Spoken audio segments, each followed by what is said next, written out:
ಗ್ರಾಮೀಣ ಜನಜೀವನದ ಪ್ರತಿಬಿಂಬ ಜನಪದ ಕಲೆಯಾಗಿದ್ದು ಅದನ್ನು ಬೆಂಬಲಿಸುವುದು ಎಲ್ಲರ ಜವಾಬ್ದಾರಿಯಾಗಿದೆ ಎಂದು ಲೇಖಕ ಹೋಮ ನಾಗರಾಜು ತಿಳಿಸಿದ್ದಾರೆ.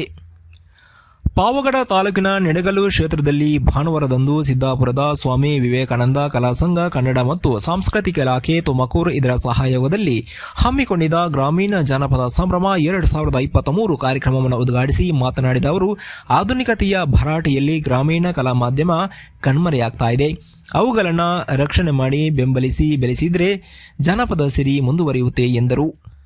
ವಾಲ್ಮೀಕಿ ಜಾಗೃತಿ ವೇದಿಕೆಯ ಅಧ್ಯಕ್ಷ ಲೋಕೇಶ್ ಪಾಳೆಗಾರ ಅಧ್ಯಕ್ಷತೆ ವಹಿಸಿ ಮಾತನಾಡುತ್ತಾ, ಪ್ರತಿದಿನದ ಬದುಕಿನಲ್ಲಿ ಹಳ್ಳಿಗರು ತಮ್ಮ ಶ್ರಮವನ್ನು ಧನ್ಯವಾರಿಸಿಕೊಳ್ಳೋಕೆ ಹಲವು ಕಲೆಗಳನ್ನು ಕರಗತ ಮಾಡಿಕೊಂಡಿದ್ರು. ಆದರೆ ಯುವ ಪೀಳಿಗೆ ಈ ಸೊಗಡನ್ನು ಅಳವಡಿಸಿಕೊಳ್ಳುವಲ್ಲಿ ಅಸಡ್ಡೆ ಮತ್ತು ನಿರಾಸಕ್ತಿ ಹೊಂದಿದೆ.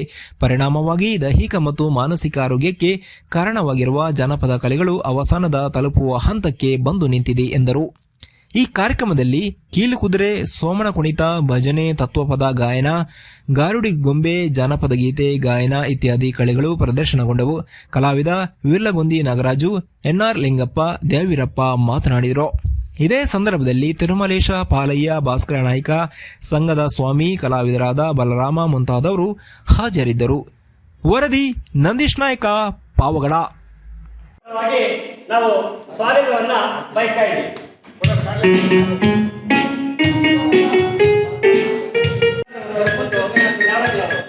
ಅಸತೋಮ ಸತ್ಯಮಯ ತಮಸೋಮ ಜ್ಯೋತಿರ್ಗಮಯ ಮೃತ್ಯೋರ್ಮ ಅಮೃತಮಯ